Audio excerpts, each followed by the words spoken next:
A growing body of literature suggests that students' emotional and social skills and habits may play a role in predicting their persistence and success in higher education. Jackson et al. Found that students whose high schools emphasize social emotional learning, also known as SEL or SE, are more likely than their peers at high schools without an emphasis on SEL to enroll in college within 2 years of graduation. Meanwhile, Robbins et al. Found that students who graduated from high schools with a focus on SEL were more likely to persist in their college studies than those students whose high schools did not emphasize SEL. SEL skills such as sustaining effort, academic self-efficacy, time management, and goal setting may be particularly important in supporting students' persistence and success. For more information, please see the folder of readings linked in the video description. While we cannot know which of our students did or did not attend a high school that emphasized SEL skills and habits, we can take a few simple steps to help all students hone these vital skills, no matter where they are in their educational trajectory or whether they attended a high school that emphasized social emotional learning. This week's video will focus specifically on helping students develop their goal-setting skills. Keep watching for 3 tools you can use, both inside and outside the classroom, to help students set helpful, appropriate goals. The first tool, which can easily be used both inside and outside the classroom, is probably familiar to many viewers. That tool is the SMART goal. SMART is an acronym that describes the kind of goals you want to help students make: specific, measurable, achievable, relevant, and time-bound.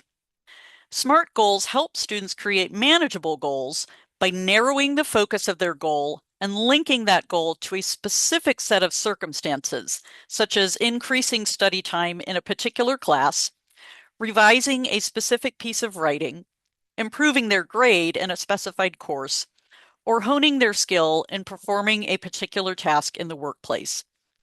You can encourage students to set SMART goals both by providing a SMART goals template and by demonstrating the way you use such a template to create your own goals.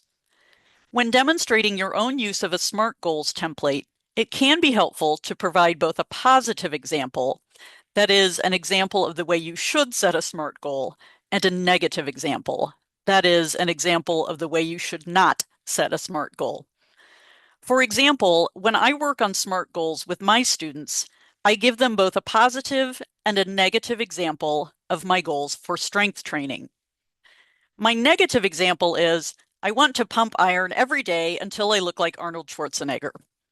After verifying that students do know who Arnold Schwarzenegger is, they usually do, I give them time to pick apart my goal, describing all the things that are wrong with it. Then we use a SMART goals template as we work together to create a strength training goal that is actually realistic and achievable for me. I have seen many good SMART goal templates online. I've linked one of my favorites in the video description, which you can also see on the screen here. This is a free resource. I encourage you to share this template or another template that you like with your colleagues. The second tool that you can use to help students hone their goal-setting skills is intended for use in a classroom setting, but could be adapted for use with certain tasks in the work setting. This tool is the exam wrapper recommended by our colleagues in the Center for Inclusive Teaching and Learning. An exam wrapper is an exercise that helps students reflect on what they did well and what they could have done better on an exam or assignment. As part of the process, students set goals for performance on the next exam or assignment. This is a helpful exercise for all students. Those students who did well on an exam or assignment will benefit from reflecting on why they did well and in setting goals to maintain their performance. Meanwhile, those students who did less well than they wanted to do will benefit from reflecting on why they did less well than hoped and in setting goals to boost their performance. For more information on exam wrappers, including example wrappers that you can use in your own setting, Please see the link from Carnegie Mellon University in the video description. The third and final tool for helping students hone their goal-setting skills pairs nicely with the exam wrapper in a classroom context, but can also be used independently. This tool is the grade report page on the Office of the Registrar's website. This page provides information about academic standing, the way GPA is calculated, when and how grades are posted, and the meaning of letters that students may see on their transcripts, such as I for incomplete or RC for retroactive credit. Additionally, this page provides a calculator that students can use to predict their cumulative or term GPA for any given semester. The information and tools on this page can be particularly helpful for students who want to both understand the big picture of their academic progress and set goals for course performance. I've provided a link directly to this page in the video description.